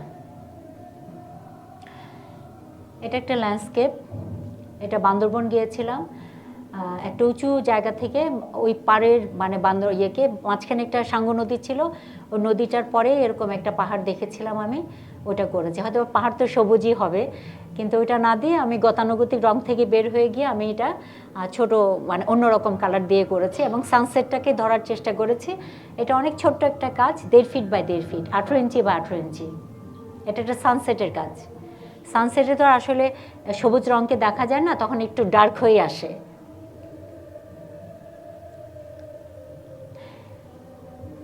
এটা হচ্ছে 3 ফিট বাই 3 ফিট। এটা হলো আমার যে কালার চার্ট আছে আমার, ইয়েলো, রেড, গ্রিন, ব্লু, ওখান থেকে কিন্তু একদম বের হওয়া কালার চার্টটা। এটা একটু অ্যাশ ছাই রং দিয়ে, ছাই সাদা আর হালকা ব্লু কাজ করা। এখানে একটা মানে একদম সন্ধ্যা হয়ে গেছে, অন্ধকার হয়ে আসছে, তখন এটা 2জন নারীর কথোপকথন। এটা মানে ঘরের আঙিনায় 2জন মহিলা কথা বলছে, যার কারণে কিন্তু একদম কালারলেস, পুরাটাই একদম সন্ধ্যা নিভে গেছে, মানে পুরো আলো, দিনের আলো একদম নিভে গেছে। তার জন্য করে এই রংটা আমি মানে এখানে ব্যবহার করেছি, ছাই রং আর কালো। এটা হচ্ছে জুমে যাচ্ছে, আমাদের পাহাড়ি মেয়েরা মাথায় ওই যে নিয়ে ঝুড়ি নিয়ে এভাবেই যায়, এই মোমেন্টটাকে ধরা। এটা এই কাজটা হচ্ছে 4 ফিট বাই 4 ফিট, এটা অ্যাক্রিলিকে করা। দূরে পাহাড় দেখা যাচ্ছে একটু সিম্বলিক হিসাবে, ওভাবে পাহাড় উঁচা নিচে হয়ে আসে না, জাস্ট একটা প্ল্যাটফর্ম হিসেবে এসছে। তারপরে সামনে পেডিফিল, আর দূরে একটু আমাদের মাচাঙ্গরগুলো আছে, আর স্কায়ে একটু মানে আঁকিবুকি হিজিবিজি কাজ।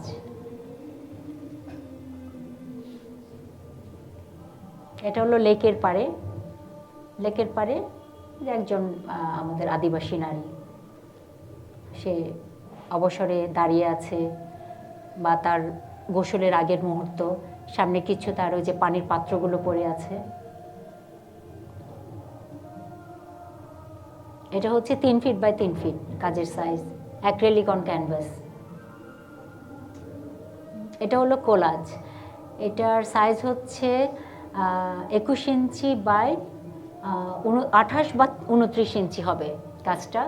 এটা হলো আমাদের এখানে রাইস পেপার যেটা বলি আমরা, ওই যে যেটা ইয়ে কি বলে প্রবর্তনের পাশে যে এমসিসি করে না একটা, ওই যে আসাদ গেটে পাওয়া যায় একটা পেপার, ওই যে হ্যান্ডমেড পেপার, ওই যে আমাদের আনারস কত রকমের জিনিসের খোসা থেকে যে পেপারগুলো বানানো হচ্ছে আমাদের দেশে, তারপর কলার ছিলকা থেকে বানানো হয়, ওটার মধ্যে আবার গোলাপের পাপড়ি টাপড়িও দেওয়া হয়, পাতা দেওয়া হয়, দেখেছো না?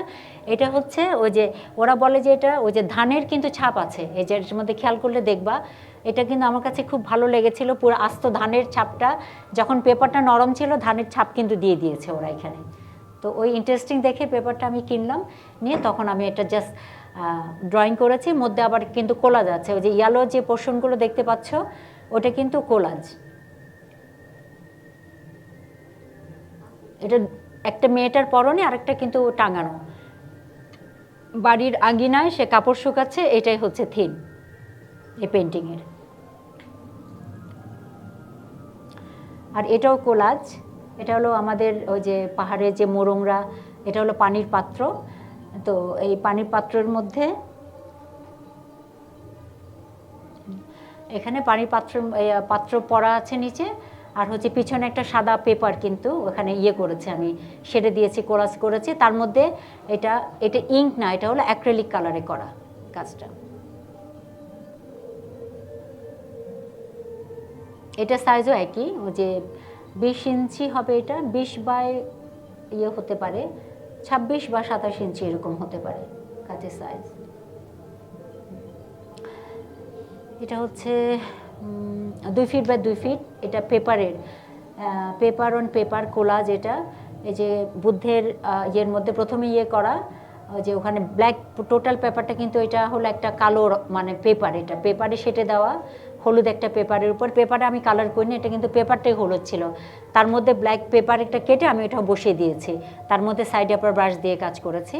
তার একটা ক্যান্ডেল দেখা যাচ্ছে, বুদ্ধের মাথাটা দেখা যাচ্ছে, ওটা করা, ওটা পেন্টিং। আর নিচেও কিছু ওই যে আমাদের বট পাতার কিন্তু ছাপ দেওয়া আছে দুটো। এটা 2 feet by 2 feet paper work.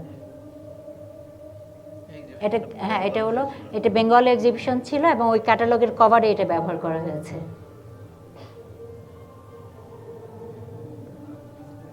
এটা এটা খুব বেশি পুরনো না, এটা গত বছরের কাজ। আমরা গিয়েছিলাম জানুয়ারিতে, আর্ট ক্যাম্পে গিয়েছিলাম কলকাতায়। তা আমাদের বাংলাদেশ হাই কমিশন আয়োজন করেছিল, এখান থেকে শাহাবুদ্দিন ভাইসহ আমরা বাংলাদেশ থেকে 10 জনের মতো শিল্পী গিয়েছিলাম। তো ওপার বাংলার কলকাতা থেকে 10 জন এসছিলেন কাজ করতে।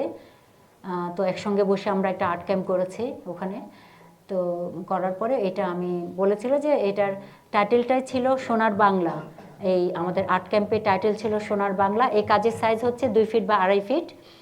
তো আমার এই পেন্টিংয়ের টাইটেলও হচ্ছে সোনার বাংলা। আমি ওই ফ্ল্যাগটা নিয়ে কাজ করেছি, আমাদের যে সবুজ ফ্ল্যাগ, তার মধ্যে লাল রঙের মাঝখানের যে আমাদের আছে, সূর্যোদয় আছে, এটাও কিন্তু ওইভাবেই ব্যবহার করা।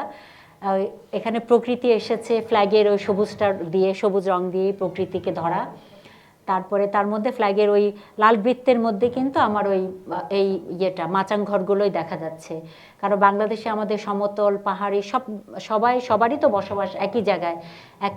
এই ফ্ল্যাগটি কিন্তু আমাদের পরিচয় বহন করে আমাদের, তাই না? আমরা বাংলাদেশি সবাই, তো এই জন্য কিন্তু এটা সোনার বাংলা, আমাদের সবার সোনার বাংলা। হুম, ও সাদা হচ্ছে এটা পেপার রেখে দিয়েছি আমি একটা, একদম পুরা ক্যানভাসের সাদা রংটাই রেখে দিয়েছি। এটা হলো জাস্ট কালার ছেড়ে দেওয়া ব্যালেন্সের জন্য, মানে পুরোটাই লাল করিনি আমি। মানে আমাদের যে লাল বৃত্ত আছে ইয়ের মধ্যে, ওই আমাদের পতাকার মধ্যে ওই লাল বৃত্তটা সাদা, মানে কিছুটা সাদা অংশ আমি ছেড়ে দিয়েছি। এটা আমি স্টাইলিশ একটা কাজ করেছি, পুরো লাল বৃত্তকে লাল না করে একটু সাদা রেখে দিয়েছি আমি। তাই এটা হচ্ছে, এটা তো সবাই জানে যে বঙ্গবন্ধুর কাজ, যে এটা বোধহয় একটা কোনো ইয়ের জন্য করা না, এটা কোনো ক্যাম্পের জন্য করা। এটা ওই যে ওই যথারীতি ওইটা ফ্ল্যাগ আছে, ওই ফ্ল্যাগটা সবুজটা আমি প্রকৃতি হিসাবে এসছে, আমাদের ফ্ল্যাগের কালারও হিসেবে এসছে। আমাদের ফ্ল্যাগের কালারও তো তাই না, প্রকৃতির মাঝেই কিন্তু আমাদের লাল সূর্য। তো ওইটা যে যেভাবে ব্যবহার করবে, এটা তো আমাদেরই পতাকা, তার মধ্যে আমাদের বঙ্গবন্ধুর ছবি। এই একটু সাইজটা বলে নেই, এটা হচ্ছে সাইজ হচ্ছে 20 ইঞ্চি বাই 30, 20 বাই 30 ইঞ্চি।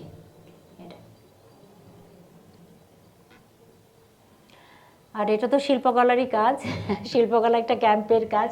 এটা হলো কোভিডের উপরে, করোনার উপরে যে একটা ক্যাম্প হলো এখানে, হ্যাঁ, এটা মনে থাকারই কথা সবার, যে এটা তো আসলে একটা ইতিহাস না, হয়তো বা এরকম মানে ভাইরাস আমরা আমাদের এই জীবদ্দশা আমরা একটু পেলাম, আমরা আর কতদিন বাঁচবো, তোমরা তো অনেক ইয়াং, মানে আশা করছি আর তোমরা তোমাদের আগামী ইয়েতেও যাতে না পাও এরকম একটা মানে প্রবলেম।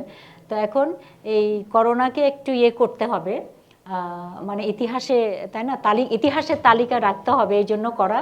ওই যে উপরে কিন্তু আমাদের কোভিডের ওই কাটা কাটা স্পাইকের ছবিটা কিন্তু আছে, কিন্তু এটা কিন্তু আবার এটা কিন্তু সূর্যকে ঢেকে দিয়েছে, ওই যে স্পাইকটা কিন্তু একটু সানলাইট দেখা যাচ্ছে না সাইড দিয়ে।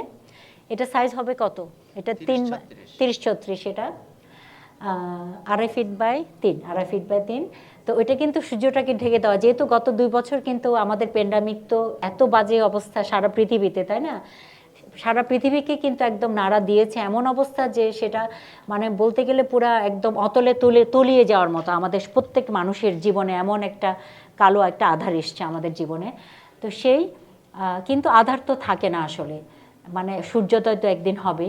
তো সেটাই হলো আশা, ওই যে ওর মেয়েটার কাপড়ে হলুদ আর হচ্ছে হয়তো বা একটা পোর্শন ডার্কে ঢাকা, হয়তো এটা সাময়িক, তার মধ্যে মাস্ক পরা আছে। আর ওই যে সূর্যোদয়কে ঢেকে রেখেছে, সূর্য উঠাকে কিন্তু ঢেকে রাখা যাবে না সূর্যকে, সূর্য কিন্তু ঠিকই আলো ছড়িয়ে কিন্তু বের হচ্ছে, এটা হচ্ছে এটার মিনিং।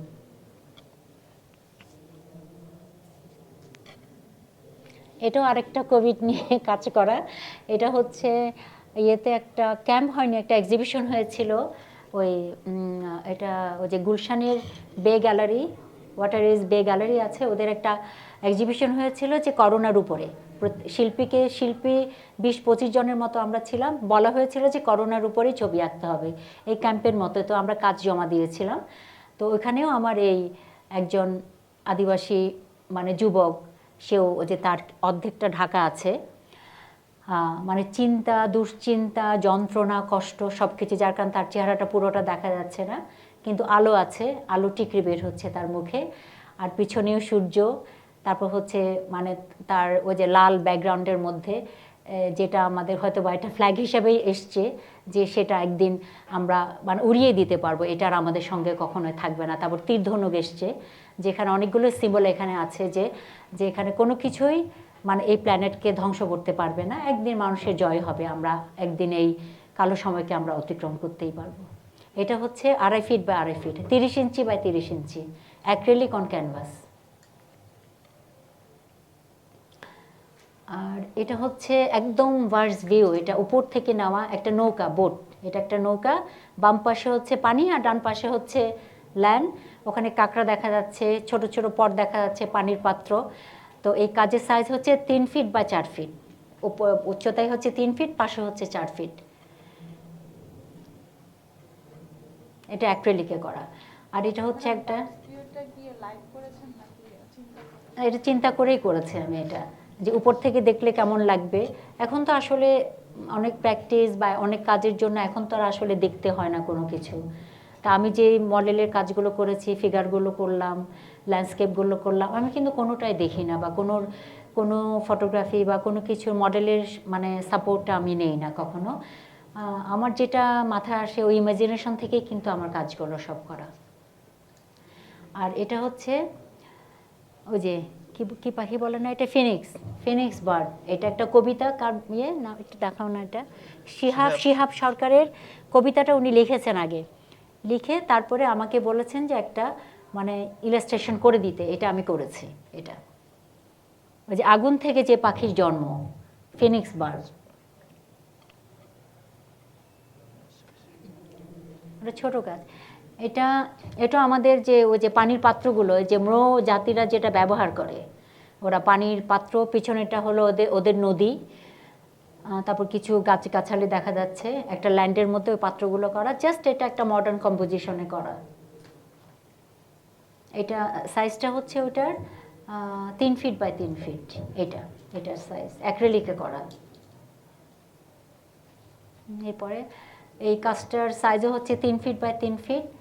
এটা একটু অন্যরকম মানে রোমান্টিক ইমাজিনেশনে একটা ছোট্ট মানে ছেঁড়া দ্বীপের মতো, একটা টুকরো একটা দ্বীপের মতো। এরকম আমাদের রাঙামাটিতে যখন কর্ণফুলীর পানি শুকিয়ে যায় তখন কিন্তু ছোট ছোট ছোট ছোট অনেকগুলো দ্বীপ জাগে ওখানে। লোকজন নৌকা নিয়ে চলে যায়, নামে ওখানে, অনেকেই তো ওখানে মানে পিকনিক করে, অনেক মজা হয়। ছোট ছোট জায়গা, অনেক মজার ছোট ছোট দ্বীপগুলো ভেসে ওঠে। তো এটা ইমাজিনেশন থেকে একটা মেয়ে একটা বোটে করে, সে নিজে নৌকাটা চালিয়ে সে ওখানে গেছে, দ্বীপের মধ্যে সে একাকে শুয়ে আছে। হয়তো বা এটা তার জ্যোৎস্না রাতেও হতে পারে। এটা ওই পুরাটাই ওই আইল্যান্ডটাই কিন্তু একটা পুরা আলোর মধ্যে কিন্তু উদ্ভাসিত এটা, এই জন্য পুরাটাই ব্লু কালারের, 3 ফিট বাই 3 ফিট একটা রেখে কাজ করা। এটা একটা ল্যান্ডস্কেপ 2 ফিট বাই 2 ফিট, আমাদের ওখানকার নৌকা এটা, আর হচ্ছে মাচাংঘর, আর দূরে হচ্ছে পাহাড়, এটাও অ্যাক্রিলিকে করা।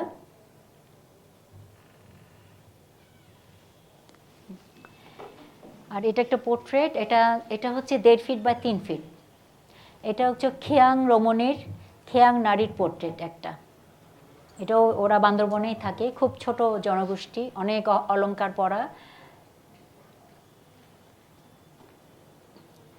এটা হচ্ছে ম্রো যুবক। এটা পাশেরটা কিন্তু গোল করে, এটা হলো চুল বেঁধেছে ও, আর উপরটা কিন্তু চিরুনি। ওরা কানে দুল পরে, ফুলও পরে, আর পিছনে একদম মাথার পিছনে দেখা যাচ্ছে যে পালক, কিছু পাখির পালক ঝুলানো, কারণ ওরা তো শিকার করে, শিকার করতে পছন্দ করে, আবার ওই পালকগুলো ওরা ব্যবহারও করে। আর উপরটা কিন্তু চিরুনি, বিশাল একটা চিরুনি ওরা ব্যবহার করে মাথায়। তাহলে হলো 3 জন রমণী। এটা একটা পিছনে একটু পাহাড়ের বা নদীর একটু সিম্বল আছে, যে 3 জন মেয়ে জাস্ট কথোপকথন। এই কাজের সাইজ হচ্ছে 3 ফিট বাই 3 ফিট অ্যাক্রিলিকে। শেষ। আর আপনি হচ্ছে চলচ্চিত্রে বিশাল একটা জায়গায় কাজ করেন, এখনো করছেন, ওগুলো নিয়ে যদি একটু কিছু বলেন ইন্সপায়ারের জন্য, নবীনদের জন্য। আচ্ছা, মানে চলচ্চিত্রে কাজ করা বলতে আমি পিছনে কাজ করি, পর্দার পিছনে। যেমন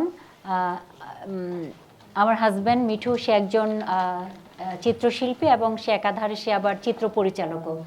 তো তার কাজে আমার সুযোগ, তার সেট ডিজাইন করার সুযোগ হয়েছিল, এবং পোশাক পরিচ্ছদ, ওই যে নায়ক নায়িকা যত পাত্রপাত্রী আছে সবার পোশাক ডিজাইন করার সুযোগ হয়েছিল, এটা করেছিলাম আমি। এবং আমার কাজ করতে গিয়ে আমার মনে হয়েছে, নাটকেও করেছে ও যখন নাটকগুলো করতো ওই সময়টা। তারপরে আমরা 90 দশকে প্রচুর আদিবাসীদের নাচ গান, তারপর হচ্ছে ডকুমেন্টারি প্রচুর করেছিলাম, প্রায় অনেক বছর আমরা ওদের মিউজিক ভিডিও করেছি, করে এটা অনেক চ্যানেলে আমরা দেখিয়েছি, অনেক সুন্দরভাবে উপস্থাপনা ছিল। তো ওখানে ওদের ড্রেস ডিজাইনটাও আমি পুরোটাই দেখেছিলাম, ওদের মেকআপটাও দেখেছিলাম। তারপরে যখন মিঠু করে, ওই যে সিনেমা বানায়, একদম বড় পরিসরে চলে যায়, তখন বলেছিল যে আমি যদি সেট ডিজাইনটাও করে দিই আর হচ্ছে পোশাকটাও যদি করি তাহলে সেটা ওর জন্য ভালো হয়। তো আমি করেছিলাম। এটা করার পর আমার কাছে মনে হয়েছে এটা বোধহয় আর্টিস্টদের জায়গা হওয়া উচিত, এবং প্রত্যেকটা মুভিতে মানে এক একটা সিনেমা যখন হয় তখন কিন্তু শিল্পীদের নিয়ে দেওয়া উচিত বলে আমি মনে করছি। এখানে আমার এই কাজটা যখন আমি করতে গেলাম তখন আমার মনে হয়েছে যে এখানে যদি শিল্পীরা থাকে তাহলে কিন্তু ওই পোশাক পরিচ্ছদ, যেটা নাচের পোশাকই হোক, সেটা কিন্তু অনেক রুচিসম্মত হবে। আর যদি ঘরোয়া পোশাকে যেটা হয়, আর্টিস্টদের টাচটা থাকলেই না সেটা মানে অনেক সুন্দর শিল্পসম্মত হয়ে ওঠে। আমার কাজ করতে গিয়ে আমার মনে হয়েছে যেমন টিভিতে তো অনেক এখানে শিল্পীদের কাজ করা একটা ক্ষেত্র তৈরি হয়েছে, তারপরে আর বিটিভিতে কিন্তু আমাদের আর্টিস্টরাই কিন্তু সরাসরি সেট নির্মাণ করে, তাই না? পোশাকের ব্যাপার আমি জানি না, মানে ড্রেস ডিজাইন করে কিনা শিল্পীরা ওটা জানা নেই, কিন্তু সেটটা কিন্তু অনেক শিল্পী আছেন যে সেট করেন আমাদের ইয়েতে বিটিভিতে। তারপরে ইয়েতেও অন্যান্য প্রাইভেট চ্যানেলগুলোতেও কিন্তু শিল্পী আছেন এখানে। তারপর এই সেক্টরগুলোতে আরও বেশি শিল্পী যদি বাড়ানো যায় এই পোস্টগুলোতে, তাহলে কিন্তু আরও অনেক ভালো কাজ হবে, যার কারণে কিন্তু অনেক রুচিশীল কাজ কিন্তু হয়। যেমন আমি এই যেই মুভি দুটোতে আমি কাজ করেছিলাম, একটাতে জোনাকির আলোতে আমি কিন্তু ন্যাশনাল অ্যাওয়ার্ড পেয়েছি মুভিতে, শুধু ইয়ে হিসাবে ড্রেস ডিজাইনার হিসাবে এসছে। আর এমনিতে আমি তো চারুকলায় ন্যাশনাল অ্যাওয়ার্ড পেয়েছি, শিল্পকলা একাডেমি যেটা ন্যাশনাল এক্সিবিশন করে, সেটা কত সালে, অনেক আগে, এটা অনেক আগে সেটা। তো এরপরে কিন্তু এটা আমার এই মুভিতে মানে ন্যাশনাল অ্যাওয়ার্ড পাওয়া শুধু ড্রেস ডিজাইন করার জন্য। তো এই মানে সেক্টরে যখন আমি কাজ করতে গেলাম তখন আমার মনে হয়েছে যে শিল্পীদের আসা উচিত এখানে, কারণ এত বড় একটা প্ল্যাটফর্ম মুভি, যে এখানে যদি শিল্পীরা কাজ করে আমার মনে হয় তাহলে অনেক ভালো কাজ এখানে বের হয়ে আসতে পারে। আমরা বলি যে আমাদের বাংলাদেশের সিনেমা ভালো হয় না, এখানে মানে ঠিক ওরকম রুচির পরিচয় তারা দিতে পারে না, আরও ভালো হওয়া উচিত যাতে সর্বস্তরের দর্শকরা গিয়ে দেখতে পারে সবাই। তো এখন তো আমার মনে হয় যে সেটা দিন দিন এটা চেঞ্জ হবে আরও এই পরিবেশটা। তো কাজে এখানে মানে স্কুলে যেমন শিল্পীরা চলে যাচ্ছে এখন প্রত্যেকটা স্কুলগুলোতে, তাই না? তো এইভাবে এই ক্ষেত্রগুলোতে যদি আরও বাড়ানো হয় তাহলে আমাদের মানে আরও অনেক সব কিছুতে আরও কি আমাদের মানটা আরও অনেক বেড়ে যাবে। আর কি বলেছিল যেন বলতে এটার, ওই যে আরেকটা সিনেমার নাম বলেন নাই। ও আচ্ছা, হলো গহীনের শব্দ। গহীনের শব্দ প্রথম মুভি ছিল, এখানেও করেছিলাম আমি। তো ওইটাতে বোধহয় ইয়েতে 8টা সেকশনে, না 8টা না 10টা সেকশনে পুরস্কার হয়ে এসেছিল ন্যাশনাল অ্যাওয়ার্ড। এটা পরিচালক থেকে শুরু করে নায়িকা সবাই এখানে আর কি, সাউন্ড এডিটিং সব ইয়েতে পেয়েছিল। আর ইয়েতে জোনাকির আলোতে তিনটা ক্যাটাগরিতে মানে অ্যাওয়ার্ড আমরা পেয়েছি। আমার একটা অনুরোধ থাকবে আর কি, দুইটা সিনেমায় দেখবেন তবে গহীনের শব্দটা আগে দেখবেন। হ্যাঁ, গহীনের শব্দ আগে দেখা উচিত। ওইটা হলো একদম আর্ট মুভি। এটা জোনাকির আলোটা অত আর্ট না, এটা একটু কমার্শিয়াল বেসডই করা, যার কারণে পোশাকগুলো দেখলেও বোঝা যাবে। আর গহীনের শব্দটা একদম, এটা পুরো একদম ভিখারিদের গল্প নিয়ে অরিজিনাল, একদম জীবন থেকে নেওয়া স্টোরিটা, একদম আসল যারা আমাদের এখানে যে বেগিংগুলো করে ওদেরকে নিয়েই কিন্তু করা হয়েছে। হয়তো বা 1-2জন অরিজিনাল নায়ক নায়িকা নেওয়া হয়েছে, কিন্তু মোটামুটি কিন্তু মানে বেশিরভাগই 80% বলা হয় যে ওদেরকেই ব্যবহার করা হয়েছে, ওদের জীবনটা নিয়েই এই মানে গহীনের শব্দ এই ইয়েটা করা হয়েছে, মুভিটা করা হয়েছে। কাজে যদি এটা সময় সুযোগ থাকে ওই যে ইউটিউব থেকে নামিয়ে যদি একটু দেখো তাহলে একটু বোঝা যাবে আর কি। এটা অনেক জীবন ঘনিষ্ঠ একটা ছবি। প্রথম দিকে তো আসলে অনেক আমি মনে করি যে যেহেতু একটা আমরা অনুশীলনের পর্যায় থেকে কিন্তু মাস্টার্সে আমরা কাজ করি, অনার্স পরেই তো আমরা মাস্টার্স শুরু হয়, তখন তো একদম আমরা বাস্তবধর্মী কিন্তু কাজ করি অনার্সে, তাই না? যা দেখি সেটাই আমাদের একটা এক্সপেরিমেন্টের তো ওখানে সুযোগ নাই। তো যখন আমরা মাস্টার্সে চলে আসি তখন কিন্তু একটা অনেক ফ্রিডম দিয়ে দেয় আমাদেরকে, যে এখন এখানে এই প্ল্যাটফর্মটা হচ্ছে তোমার এখন এক্সপেরিমেন্ট করা, যে এখান থেকে তুমি নিজেকে তৈরি করে একজন শিল্পী হিসাবে বের করে নিয়ে আসতে পারো। তখন ডেফিনেটলি কিন্তু কাজ করতে গিয়ে যেটা আমার মনে হয়েছে যে রিয়েলিস্টিকটাও আমি ছাড়তে পারছি না, আবার ফুল অ্যাবস্ট্রাকশনের মধ্যেও যেতে পারছি না, কারণ আমি তো অত কিছু বুঝতেও পারছি না। যত সময় যাচ্ছে একটা জার্নি যত দীর্ঘ হয় তখন না অভিজ্ঞতাগুলো সঞ্চিত হতে থাকে, তখন অভিজ্ঞতার আলোকেই কিন্তু মানুষ তখন অনেক কিছুই গেইন করে, যে সে কোনটা রাখবে কোনটা মানে ছাড়বে, বা অনেক কিছু মানে ইয়ে করা আছে না, একটা পেন্টিংয়ের মধ্যে আমি কতখানি ছেড়ে দিব, কতখানি কম্পোজ করব, স্পেসটা কতখানি রাখবো, আমি ড্রয়িংটা কি ফোরগ্রাউন্ডে করব না পিছনে করব, এগুলো কিন্তু তখন এটা অভিজ্ঞতার আলোক থেকে কিন্তু জিনিসটা হয়, এমনি এমনি কিন্তু আসবে না। যখন আমি মাস্টার্সে প্রথম পর্যায়ে শুরু করলাম তখন আমার মনে হয়েছে যে আমি রিয়েলিস্টিকটাকে বাদ দিতে চাইলে আমি পারছি না, বারবার সেই ওই যে ইয়েটাই আসছে, কি বলে ওটাকে, রিয়েলিস্টিক ড্রয়িংটাই আসছে, আমি ভাঙতে পারছি না, একটা ফিগারকে আমি ভাঙতে পারছি না। ওটাকে আমার যে অনার্সে যেটা করতে হয়েছিল, যে একটা ফিগারকে যখন আমি স্টাডি ওয়ার্ক করব, অয়েলে করি বা ওয়াটারকালে করি, আমার কিন্তু যত রিয়েলিস্টিক করতে পারবো ততই কিন্তু জিনিসটা ভালো হবে, তত মার্কস আমি পাবো ভালো, তাই না? এটা কিন্তু একটা টেন্ডেন্সি থাকে মানে স্টাডি ওয়ার্কের সময়। তো ওইটাকে কিন্তু ভেঙে একবারে বের হয়ে আসাটা এক লাফে কিন্তু করা যায় না, ওটাকে তোমাকে স্টেপ বাই স্টেপ করতে হবে জিনিসটা। তো যেটা আমাকে প্রাথমিকভাবে খুবই কষ্ট দিয়েছিল, অনেক বেশি ফ্রাস্ট্রেশন ছিল, কষ্ট হচ্ছিল যে আমি কেন ইয়ের থেকে, রিয়েলিস্টিক থেকে আমি বেরোতে পারছি না কেন, মানে কেন আমি ফিগারগুলোকে ফ্ল্যাট করতে পারছি না, কেন আমার সেই ডিটেল ওয়ার্ডগুলো আসতে হচ্ছে, মানে এরকম অনেক টানাপোড়েন যায় কিন্তু প্রথম অবস্থায়। তারপরে আমি যখন ভালো করে গগিনের ছবিগুলোকে স্টাডি করলাম, এবং প্রথম থেকে কিন্তু আমি একদম বেশ কয়েকটা ছবি কিন্তু কপিও করেছিলাম, একদম তার কাজ কপি করে করে, তখন আমার মনে হয়েছিল যে সে কীভাবে একটা ফিগারকে খুব সরলীকরণ করা যাকে বলে, যে আমি ডিটেল করব না, একটা মেয়ে বসে আছে ওই ভঙ্গিটাই আমি নিব, কিন্তু এখানে কোনো ডিটেল ওয়ার্ক থাকবে না, কিন্তু বোঝা যাবে একটা এখানে নেটিভ উইমেন বসে আছে, ওই জিনিসটা একজন বাঙালি মেয়ে বসা একটা আদিবাসী মেয়েদের স্ট্রাকচারে তো ডিফারেন্ট আছে, ওটা দেখে তো বুঝতে পারো যে কোনটা বাঙালি মেয়ে কোনটা আদিবাসী মেয়ে, বোঝা যায় না, তার গড়নটা দিয়ে তো বোঝা যায়। তো সেটাকে আমার আনতে হবে, আমার এটাই ছিল যে গগিন যেমন একটা তাহিতি দ্বীপের আদিবাসীদেরকে নিয়ে কি সুন্দরভাবে আলতো করে বসে আছে, রোদ পোহাচ্ছে, সমুদ্রের ধারে বসে আছে, এরকম অনেক ছবি আছে না তার। তো কিন্তু বোঝা যায় যে এগুলো ফিগার কিন্তু একটা অঞ্চলের ফিগার, এরা ঠিক ইউরোপিয়ান ফিগার না, মানে সাহেব না, এরা বোঝা তো যায়, তাই না? তো আমার মনে হতো যে এই জিনিসগুলোকে আমার আনতে হবে, আমি এই জন্য পুরো কপি কিন্তু করেছিলাম স্টেপ বাই স্টেপ, যে কীভাবে একটা মানে বডিকে ফ্ল্যাট করে রঙের মধ্যে আনতে হয়, তারপর শেডগুলো কীভাবে ব্যবহার, শেডও দিচ্ছে সে, কিন্তু তার মধ্যে শেডগুলোর মধ্যেও কিন্তু একটা কেমন জানি একটা এক্সপেরিমেন্টের গন্ধ কিন্তু খুঁজে পাওয়া যায়, আভাস পাওয়া যায়। তো বেশ কয়েকটা করার পরে তখন আমি কিন্তু ধরতে পেরেছিলাম যে হ্যাঁ, আমি বোধহয় এইভাবে গেলে তাহলে আমি পরে আমি নিজেকে আমি অতিক্রম করতে পারবো। তো এরকম করার পরে তারপরে আমি যে তখন কিন্তু আমার ওই এই কিছু ফটোগ্রাফের আশ্রয় নিতে হয়েছিল প্রথম অবস্থায়, তখন আমি করেছিলাম কিছু ছবি দেখে, ওই হয়তোবা বাজারের দৃশ্য বা বসে আছে এরকম অনেক কিছু ছবি টবি নিয়ে কম্পোজ করে আমি নিজে নিজে কাজ করেছিলাম বেশ কিছু। ওখানেও কিন্তু অনেক গগিনের ইনফ্লুয়েন্সই ছিল, প্রায় 4-5 বছর কিন্তু আমি ইনফ্লুয়েন্স থেকে বের হতেই পারিনি। আমার পুরো স্টাডি লাইফে 3-4 বছর তো ছিলই, তারপরে হয়তো 1 বছর আমার পুরোটাই ছিল। অনেকে বলতো যে গগিনের মতো। তারপরে আমি আস্তে আস্তে ওটা তো তারপরে বললাম না, জার্নিটা অনেক ইম্পর্টেন্ট, যে কতখানি তুমি চর্চা করছো, কতখানি অনুধাবন করছো, কতখানি তুমি নিতে পারছো জিনিসটা নিয়ে, তারপর তোমার মতো করে জিনিসটাকে প্রকাশ করা। তো ওটা সম্পূর্ণভাবে তোমাকেই কিন্তু তৈরি করতে হবে, তোমাকেই ওটাকে শিখতে হবে এবং তোমাকেই মানে এটাকে ডেলিভার করতে হবে। তারপর সেটা আস্তে আস্তে আর কি ওটা মানে একবারে একটা ওয়েতে মানে চলে আসলো। এই হ্যাঁ শিওর, বলো। তোমার নামটা বলো আগে। আচ্ছা,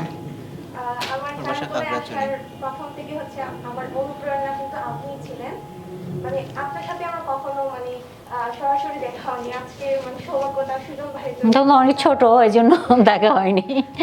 অনেক খুশি লাগছে আপনাকে আজকে সামনে দেখে। আর আমার প্রশ্ন আপনার কাছে হচ্ছে, আপনি যতগুলো আমরা আজকে ছবি দেখলাম, এখানে হচ্ছে আপনি ম্রো যুবতী বা হচ্ছে ম্রো যুবক নিয়ে হচ্ছে ছবি বেশি দেখলাম আমরা, মানে এর পাশাপাশি হচ্ছে আপনি কতগুলো আদিবাসী নিয়ে ছবি এঁকেছেন বা এর বাইরেও কি কি ছবি এঁকেছেন? আমি আসলে এই 2 ঘন্টার মধ্যে আমি 40টা ছবি, আমাকে বলা হয়েছিল 20টি ছবি দিতে, 20টি ছবি দিতে বলা হয়েছে এখানে, কিন্তু আমি তারপরেও 40টা ছবি কিন্তু আমি দিয়েছি। আর আমি ওকে শেয়ার করেছিলাম, সুজনকে, আমি তো পারছি না ছবি বাঁচতে, আমার অনেক কষ্ট হচ্ছে, কিন্তু কোনটা রেখে কোনটা দিব পারছিলাম, কারণ আমার আদিবাসী দিয়ে নিয়ে মোটামুটি কিন্তু পার্বত্য অঞ্চলের না, শুধু আমাদের উত্তরাঞ্চলেরও অনেক আদিবাসী, সাঁওতাল, ম্রো, ওরাও সব কিন্তু আমার কাজ করা আছে, ওদেরকে অনেক লার্জ স্কেলে না থাকে, যেমন চাকমা, মারমা, ম্রো, এদের যেমন শয়ে ছবি আছে, ওদেরটা হয়তো অতগুলো নেই, কিছু কিছু কাজ করেছে আমি ওদেরকে নিয়ে। তো এখন সবগুলো যদি 1000-এর বেশি ছবি হয়ে যায়, কাজে ওটা তো আর সম্ভব না। তো এখন যদি বলো যে মানে ওই ছবিগুলো আমার দেখানো উচিত ছিল, একটা একটা করে দিলে হয়তো আমি এটা করতে পারতাম, তাহলে একটা জীবনযাত্রাকে তুলে ধরা যায় না। আর এখানে হচ্ছে যে কাজের ক্ষেত্রটাকে আমি নির্বাচন করেছি যে আমি বুদ্ধিজম নিয়ে কিছু কাজ দিব, তারপর আদিবাসীদের তাদের আনন্দঘন কিছু মুহূর্ত যেমন ডান্সের ছবি বা হান্টিংয়ের ছবি, এগুলো কিছু দিব। এবার সেকশন ওয়াইজ কিন্তু আমি ভাগ করে নিয়েছি। যদি মানে সব আদিবাসী 50টি বা 40টা আদিবাসী নিয়েও যদি আমি দিতাম তাহলে কিন্তু অনেকগুলো 100টির বেশিও ছবি হয়ে যেত। দেখি পরের যদি ওটা করতে পারি আমি করব। আর বাংলাদেশের মোটামুটি আদিবাসীদের নিয়ে কিন্তু কাজ করেছে, গারোদের নিয়েও আমার কাজ হয়েছে, খাসিয়াদের নিয়েও কাজ হয়েছে, ময়মনসিংহ, সিলেটে, এগুলো ওদের ল্যান্ডস্কেপগুলো করেছি, ফিগারের কাজও আমি করেছি। আরও কাজ করেছি আমি, সবচেয়ে ইন্টারেস্টিং যে আমি ফেলোশিপ নিয়ে আমেরিকান অ্যালিয়েন্স ফেলোশিপ পেয়েছিলাম আমি 1994 সালে। ওই সময়টা মাত্র আমি মাস্টার শেষ করে বের হয়েছি চারুকলা থেকে। তো ওই তারপর ওই ফেলোশিপটা পাওয়ার পরে চলে গেলাম, আমি 1 বছর ছিলাম আমেরিকায়। তো সেখানে এই ফিলাডেলফিয়ায় ওখানে আমাকে আর্ট স্টুডিও দেওয়া হয়েছিল ছবি আঁকার জন্য। আমি প্রায় 8-9 মাসের মতো কাজ করার পরে তারপর আমি এক্সিবিশন করেছি। কিন্তু আরেকটা সুযোগ ছিল এটার মধ্যে, সবচেয়ে বড় সুযোগ হলো এই ফেলোশিপের, যে আমি 10টা স্টেট আমি ঘুরতে পেরেছি।